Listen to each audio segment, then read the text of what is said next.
ನಮಸ್ತೆ ಫ್ರೆಂಡ್ಸ್. ಸ್ವಲ್ಪ ಅವಲಕ್ಕಿ, ಸ್ವಲ್ಪ ಗೆಣಸು ನಿಮ್ಮ ಮನೆಯಲ್ಲಿ ಇದೆಯಾ? ಹಾಗಿದ್ರೆ ಇದನ್ನ ಇವತ್ತೇ ಮಾಡಿ. ಇದಕ್ಕಿಂತ ಹೆಲ್ದಿ ಆಗಿರೋ ಒಂದು ರೆಸಿಪಿ ಇರಲ್ಲ. ಅಷ್ಟು ಟೇಸ್ಟಿ ಆಗಿರುತ್ತೆ, ಹೆಲ್ದಿ ಕೂಡ. ಒಂದ್ಸಲ ಮಾಡಿದ್ರೆ ನೀವು ಪದೇ ಪದೇ ಮಾಡಿ ತಿಂತೀರಾ, ನಾನ್ ಗ್ಯಾರಂಟಿ. ಬನ್ನಿ ನೋಡೋಣ ಇದು ಏನು, ಹೇಗೆ ಮಾಡೋದು ಅಂತ.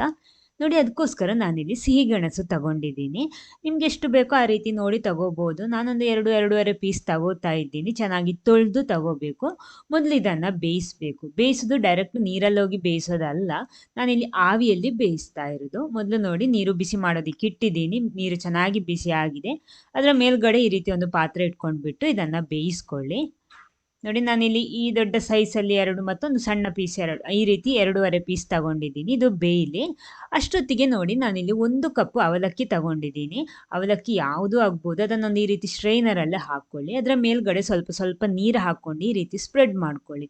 ಅವಾಗ ಏನಾಗುತ್ತೆ, ಅದು ಚೆನ್ನಾಗಿ ತೊಳೆದ ರೀತಿನೂ ಆಗುತ್ತೆ. ಅಂದರೆ ಡೈರೆಕ್ಟ್ ನೀರಲ್ಲಿ ತೊಳಿಲಿಕ್ಕೂ ಆಗೋದಿಲ್ಲ. ಇದು ಪೇಪರ್ ಅವಲಕ್ಕಿ ತಗೊಂಡಿರೋದು ನಾನು.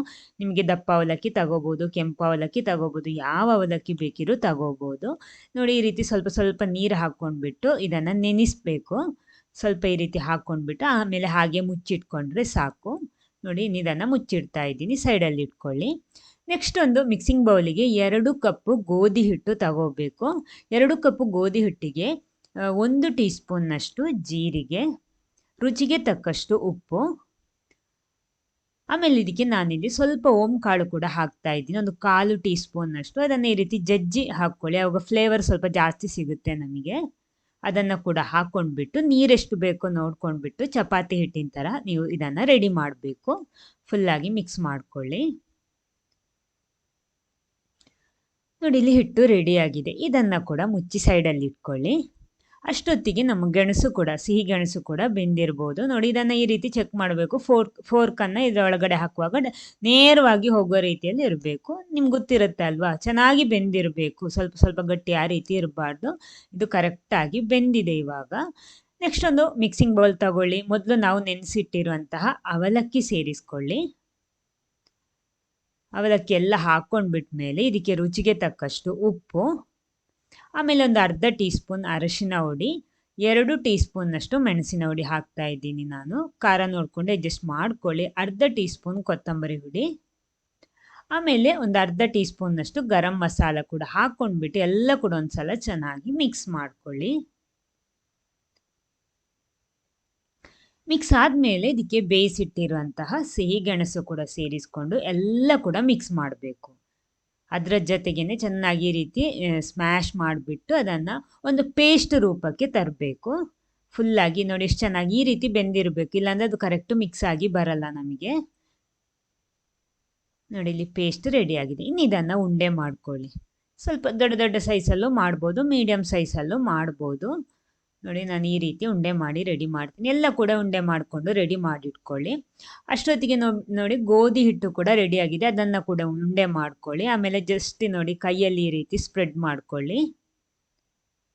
ಆಮೇಲೆ ನಾವು ರೆಡಿ ಮಾಡಿಟ್ಟಿರುವ ಉಂಡೆಯನ್ನು ಇದರ ಒಳಗಡೆ ಹಾಕಬೇಕು. ನಾವು ಒಬ್ಬಟ್ಟೆಲ್ಲ ಮಾಡ್ತೀವಲ್ಲ ಅದೇ ರೀತಿ ಫುಲ್ಲಾಗಿ ಕವರ್ ಮಾಡ್ಕೊಳ್ಳಿ ಈ ರೀತಿ. ನೋಡಿ, ಈ ರೆಸಿಪಿ ನಮಗೆ ಬೆಳಗಿನ ಬ್ರೇಕ್ಫಾಸ್ಟಿಗೂ ಮಾಡ್ಬೋದು, ಅಥವಾ ಸಂಜೆ ಹೊತ್ತು ಸ್ನ್ಯಾಕ್ ಆಗಿನೂ ಮಾಡ್ಬೋದು. ಬ್ರೇಕ್ಫಾಸ್ಟ್ ಎಲ್ಲ ಮಾಡಿಬಿಟ್ರೆ ಬೇರೆ ಏನು ಬೇಡ, ಇದೊಂದು ಮಾಡಿಬಿಟ್ರೆ ಸಾಕು. ಅದಕ್ಕೆ ಎಕ್ಸ್ಟ್ರಾ ಸೈಡಿಗೆ ಎಲ್ಲ ಸೈಡ್ ಡಿಶ್ ಆ ಥರ ಏನು ಬೇಡ. ಮೊದಲು ನೋಡಿ, ಈ ರೀತಿ ಕೈಯಲ್ಲೇ ಸ್ವಲ್ಪ ಸ್ಪ್ರೆಡ್ ಮಾಡ್ಕೊಳ್ಳಿ. ಆವಾಗ ಮಸಾಲೆ ಎಲ್ಲ ಕಡೆ ಸ್ಪ್ರೆಡ್ ಆಗುತ್ತೆ ಅಲ್ವಾ. ಆಮೇಲೆ ಇದನ್ನು ಲಟ್ಟಿಸ್ಕೊಳ್ಳಿ ಈ ರೀತಿ. ಇನ್ನೊಂದು ಮೆಥಡಲ್ಲಿ ನೋಡಿ, ಅದೇ ರೀತಿ ಚಪಾತಿ ಹಿಟ್ಟು ತಗೊಂಡಿದ್ದೀನಿ. ಒಂದು ಲಟ್ಟಿಸಿ ರೆಡಿ ಆಗಿದೆ. ಇದೇ ರೀತಿ ನೋಡಿ, ಈ ರೀತಿ ಸ್ಪ್ರೆಡ್ ಲಟ್ಟಿಸ್ಕೊಂಡ್ಬಿಟ್ಟು ನಾವು ರೆಡಿ ಮಾಡಿಟ್ಟಿರೋ ಮಸಾಲೆನ ಇದರ ಮೇಲ್ಗಡೆ ಫುಲ್ಲಾಗಿ ಸ್ಪ್ರೆಡ್ ಮಾಡಿಬಿಟ್ಟು ಅದನ್ನು ಈ ರೀತಿ ರೋಲ್ ಮಾಡ್ಕೊಳ್ಳಿ. 2 ಮೆಥಡಲ್ಲಿ ನಾನಿಲ್ಲಿ ಹೇಳ್ತಾ ಇರೋದು. ರೋಲ್ ಮಾಡಿಬಿಟ್ಟು ನೋಡಿ, ಸ್ವಲ್ಪ ಸಣ್ಣಕ್ಕಿರುತ್ತಲ್ಲ ಈ ರೀತಿ ಮಾಡಿಬಿಟ್ಟು ನಾವು ನಾರ್ಮಲ್ ಪರೋಟ ಎಲ್ಲ ಮಾಡ್ತೀವಲ್ಲ ಆ ರೀತಿ ನೋಡಿ, ಈ ರೀತಿ ಕವರ್ ಮಾಡ್ಕೊಳ್ಳಿ.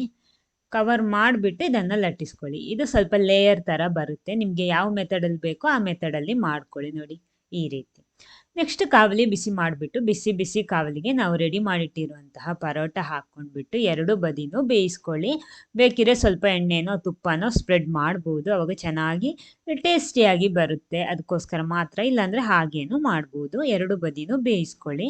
ನೀವು ಚಪಾತಿಯೋ ಪರೋಟ ಯಾವುದು ಬೇಯಿಸುವಾಗ ನಾವು ಹಾಕುವಾಗ ಕಡಿಮೆ ಉರಿಯಲ್ಲಿಟ್ಟು ಅದನ್ನು ಕಾವಲಿ ಮೇಲೆ ಹಾಕಬೇಕು.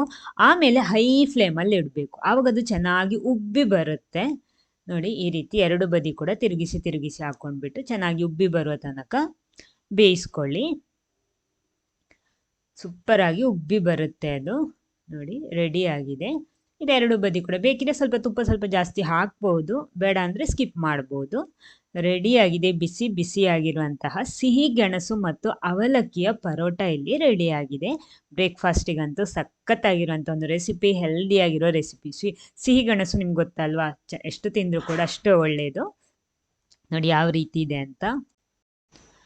ಇದನ್ನು ನೋಡಿ ಬೆಳಗಿನ ಬ್ರೇಕ್ಫಾಸ್ಟಿಗೆ ಮಾಡಿದರೆ ಟಿಫಿನಿಗೂ ಕೊಡ್ಬೋದು. ಎಕ್ಸ್ಟ್ರಾ ಏನು ಸೈಡಿಗೆ ಸೈಡ್ ಡಿಶ್ ಆಗಿ ಮಾಡಬೇಕಾದ ಅವಶ್ಯಕತೆ ಏನು ಬರೋದಿಲ್ಲ. ಹಾಗೆ ತಿನ್ಬೋದು. ಮಸಾಲೆ ಎಲ್ಲ ಒಳಗಡೆ ಕರೆಕ್ಟಾಗಿ ಸ್ಪ್ರೆಡ್ ಆಗಿರುತ್ತೆ. ಈ ವಿಡಿಯೋ ನಿಮಗೆ ಇಷ್ಟ ಆಗಿದ್ದರೆ ಒಂದು ಲೈಕ್ ಕೊಟ್ಬಿಟ್ಟು ಎಲ್ಲರ ಜೊತೆ ಶೇರ್ ಮಾಡಿ. ಆಮೇಲೆ ನೀವು ಫಸ್ಟ್ ಟೈಮ್ ಈ ಚಾನಲ್ ನೋಡೋರಾದರೆ ದಯವಿಟ್ಟು ಚಾನಲ್ ಸಬ್ಸ್ಕ್ರೈಬ್ ಮಾಡಿ ಸಪೋರ್ಟ್ ಮಾಡಿ. ಫೇಸ್ಬುಕ್ ಪೇಜಲ್ಲಿ ವಿಡಿಯೋ ನೋಡ್ತಿದ್ರೆ ಪೇಜ್ ಫಾಲೋ ಮಾಡೋದಕ್ಕೂ ಮರಿಬೇಡಿ. ಅದೇ ರೀತಿ ಇನ್ಸ್ಟಾಗ್ರಾಮ್ ಕೂಡ ಫಾಲೋ ಮಾಡಿ ಸಪೋರ್ಟ್ ಮಾಡಿ. ಇನ್ನೊಂದು ಹೊಸ ವೆರೈಟಿ ಟೇಸ್ಟಿ ಹಾಗೂ ಹೆಲ್ದಿ ಆಗಿರುವಂಥ ಒಂದು ರೆಸಿಪಿ ಜೊತೆನೇ ಬರ್ತೀನಿ. Okay, thank you.